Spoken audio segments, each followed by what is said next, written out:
महाराज, शिव जी के कानों में पड़े हुए पद्म और पिंगल, दो सर्प। आज भी वो दो सर्प, शिव जी के कान के वो दोनों कुंडल कमाल कर जाते हैं।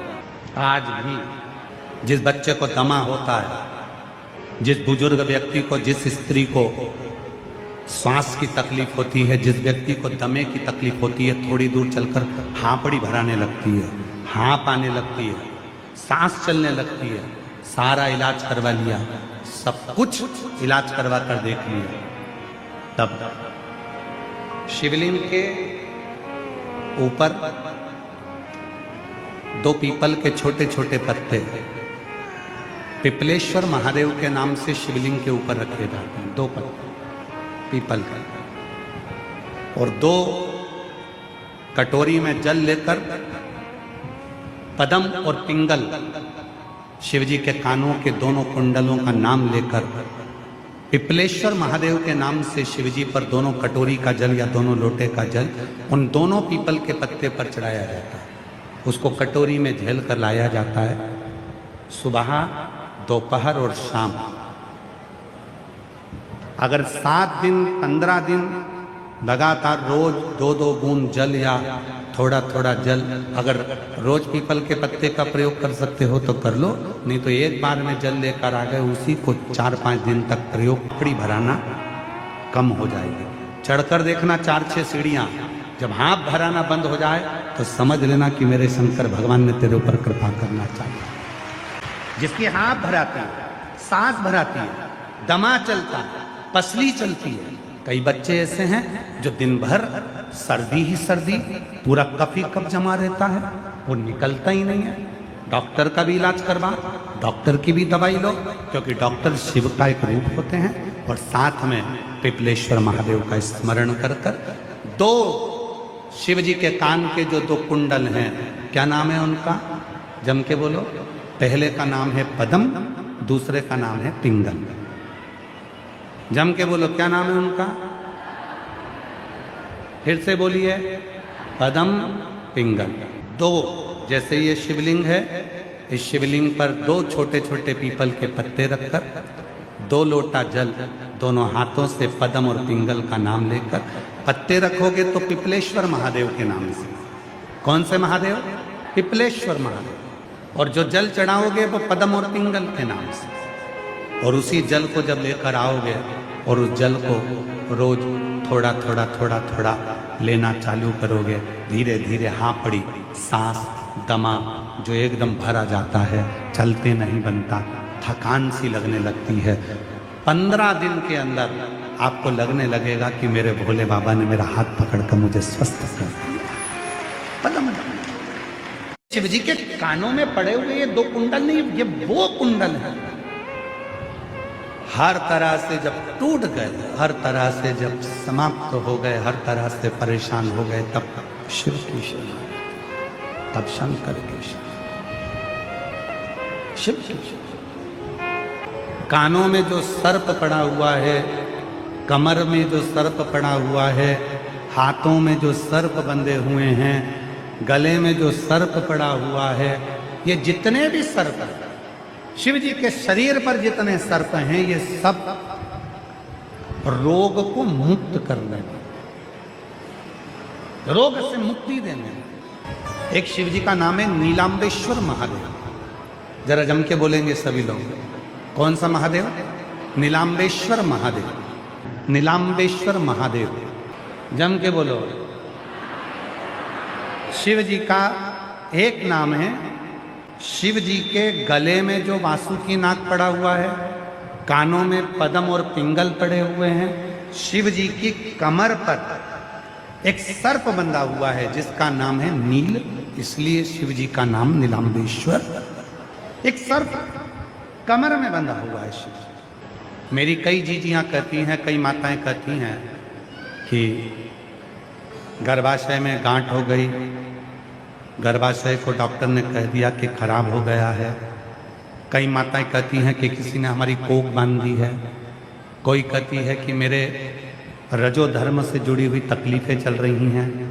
कभी रजस्वला धर्म बढ़कर आता है, कभी रजस्वला धर्म घटकर आता है, कभी इतना कष्ट होता है रजो धर्म में कि पेट दर्द ही दर्द करता है। कई पुरुष ऐसे हैं जिनको पेट में कहीं ना कहीं यूरिन से जुड़ी हुई प्रॉब्लम हो जाती है, कहीं ना कहीं किसी न किसी रूप में प्रोस्टेट या आदि बीमारियां उसको घेर लेती हैं, उसको तकलीफ आने लगती है। तो मेरे शिव जी का एक नाम है नीलांबेश्वर महादेव। सभी लोग बोलेंगे प्रेम से, बोल नीलांबेश्वर महादेव की, हर हर महादेव, श्री शिवाय नमस्तुभ्यं। शिव जी का एक नाम है नीलांबेश्वर महादेव। वामन पुराण पृष्ठ संख्या 12 अध्याय 2 में वामन पुराण में श्री वेदव्यास जी वर्णन करते हैं, शिव जी के कमर में एक सर्प बंधा है जिसका नाम है नील। नील एक जैसे बेलपत्री है, ध्यान दीजिएगा, थोड़ा सा स्मरण करिए।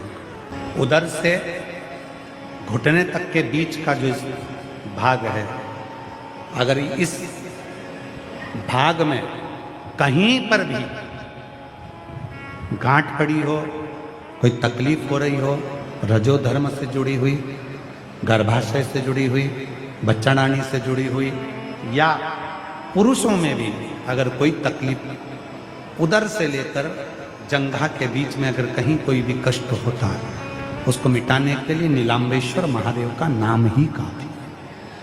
बेलपत्र का मध्य का जो हिस्सा है, थोड़ा ध्यान दीजिएगा, ये जो बेलपत्री का पत्ता है और नीचे के जो 2 पत्ते हैं, बीच वाले पत्ते और बीच के पत्ते के 2 पत्तों के बीच में एक थोड़ी सी जो जगह दिखती है आपको, बेलपत्री की थोड़ी सी जगह दिख रही है। इस थोड़ी सी जगह में दुर्वा को रखकर, दुर्वा के साथ में नीलांबेश्वर महादेव के नाम से शिव जी के ऊपर केवल एक ही पत्ते को 7 बार नीलांबेश्वर महादेव, नीलांबेश्वर महादेव, नीलांबेश्वर महादेव 7 बार शिवलिंग के ऊपरी मुख, जो 5 मुख हैं शंकर भगवान के 5 मुख, फिर वो कल वाली बात, एकानंद चतुरानन पंचानन राजे, भोले पंचानन राजे। और वह 5 मुख शंकर भगवान के, पूरब पश्चिम उत्तर दक्षिण, और एक मुख शिव जी का आकाश में। तो नीलांबेश्वर महादेव के नाम से जो तुमने दुर्वा को बीच के स्थान पर रखा है, बेलपत्री को पकड़कर शिव जी को 7 बार नीलांबेश्वर महादेव, नीलांबेश्वर महादेव 7 बार, 7वीं बार में उसको शंकर जी को समर्पित कर 7 बार ही लोटे से जल समर्पित करना है। उस जल को झेल कर लाना है, बेलपत्री और दुर्वा वापिस लेकर आना है। दुर्वा को सुबह, बेलपत्री को प्रदोष काल में चबा चबा कर खाना है, और शिव जी के जल को रात्रि में सोने से पहले पी लेना है। धीरे धीरे अगर गांठ भी शरीर में हो गई होगी या यूरिन से जुड़ी हुई कोई प्रॉब्लम हो गई, तो धीरे धीरे मेरा बाबा उसको समाप्त करते जाएगा और स्वस्थ करते। डॉक्टर का इलाज भी करवाओ, दवाई भी लो, जांचें भी कराओ, और ये सब साथ में करते हुए साथ में बेलपत्री। कौन से महादेव? सब लोगों को नाम स्मरण वापिस होना चाहिए, इसलिए आप बोलोगे तो पड़ोसन अगर कुछ गलत बोल रही होगी तो उसको याद हो जाएगा। नीलांबेश्वर महादेव शिव जी के वामन पुराण के पृष्ठ संख्या 12 अध्याय नंबर 2 में वेदव्यास जी वर्णन कर रहे हैं नीलांबेश्वर की लीला। कटी पर जो, कमर पर जो सर्प है शिव जी के, उसका नाम नील। अगर शंकर जी के मंदिर में जाकर आप एक लोटा जल चढ़ा रहे हो, तो एक दिन मेरा भोले बाबा तुम्हें अपने हाथ में जरूर उठाए, मेरा शिव आपको बल जरूर प्रदान करे। 33 कोटि देवता में केवल एक देवता ऐसे हैं, वो देव अधिदेव महादेव ऐसे हैं जिनका एक मंत्र भी 5 बार का फल प्रदान करता है। जैसे तुमने नमः शिवाय कहा, वो 5 गुना फल देता। ओम नमः शिवाय कहा, वो 5 गुना फल देता। श्री शिवाय नमस्तुभ्यं, श्री शिवाय नमस्तुभ्यं। 5 गुना फल प्रदान कर, 5 गुना फल देता श्री शिवाय। ये कोई साधारण फल देने वाला नहीं, साधारण फल नहीं देता। श्री शिवाय नमस्तुभ्यं, श्री शिवाय नमस्तुभ्यं, श्री शिवाय नमस्तुभ्यं, श्री शिवाय नमस्तुभ्यं। प्रतिदिन एक बार भी अगर हमारे मुख से श्री शिवाय नमस्तुभ्यं निकलता है, शंकर जी के जो 5 मुख हैं, शिव जी के जो 5 शीश हैं, एक बार बोला गया श्री शिवाय नमस्तुभ्यं, पंचमुख भगवान शंकर के शीश को 5 बार प्रणाम हो जाता है और उसका फल हमें 5 गुना प्राप्त होता है। 5 गुना।